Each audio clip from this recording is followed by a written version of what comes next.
రాజకీయ పార్టీల మధ్య, నాయకుల మధ్య ఆ మాటల తీరు చూస్తూ ఉంటే తెలంగాణ సభ్య సమాజం తలదించుకొని సిగ్గుతో తలదించుకుంటా ఉంది. ఇవాళ మాటలు సరిపోవట్లేదని చెప్పి దాడులకు సిద్ధమవుతూ ఉన్నారు. కామారెడ్డి ఎమ్మెల్యే ఇంటిపైన, ఆఫీస్ పైన కాంగ్రెస్ పార్టీ నాయకులు దాడి చేయడానికి పోవడం అనేది అత్యంత హేయమైన చర్య. ఇది ప్రజాస్వామ్యానికి ఒక గొడ్డలి పెట్టి లాంటిది.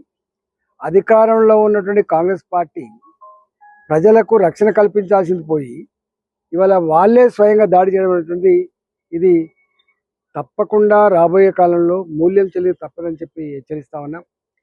ఇవాళ వారికి సంఘీభావంగా పోవడానికి ఎమ్మెల్యేలు ప్రయత్నించినా, ఎమ్మెల్సీలు ప్రయత్నించినా, ఎంపీలు ప్రయత్నించినా, భారతీయ జనతా పార్టీ నాయకులు ప్రయత్నించినా కామారెడ్డికి పోకుండా మేడ్చల్లో అరెస్ట్ చేయడం, ఇతర ప్రాంతాలు అరెస్ట్ చేయడం దీన్ని తీవ్రంగా ఖండిస్తూ ఉన్నాం. నాలాంటి వాడు 25 ఏళ్ళుగా రాజకీయాల్లో ఉన్నాం.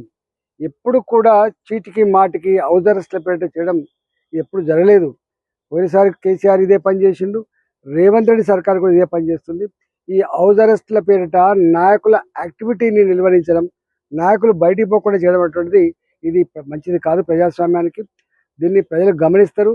తప్పకుండా సందర్భం వచ్చినాడు మూల్యం చెల్లించక తప్పదని చెప్పి రేవంత్ రెడ్డి సర్కార్ని హెచ్చరిస్తా ఉన్నాం. ఇలాంటి హౌస్ అరెస్టులు, చీటికి మాటికి పోలీస్ స్టేషన్లో కూర్చోబెట్టడం, ఇవాళ ప్రజాప్రతినిధుల యొక్క హక్కులు కాలరాయడం అటువంటిది ఇది కాంగ్రెస్ పార్టీ తగదని చెప్పి హెచ్చరిస్తా ఉన్నాం.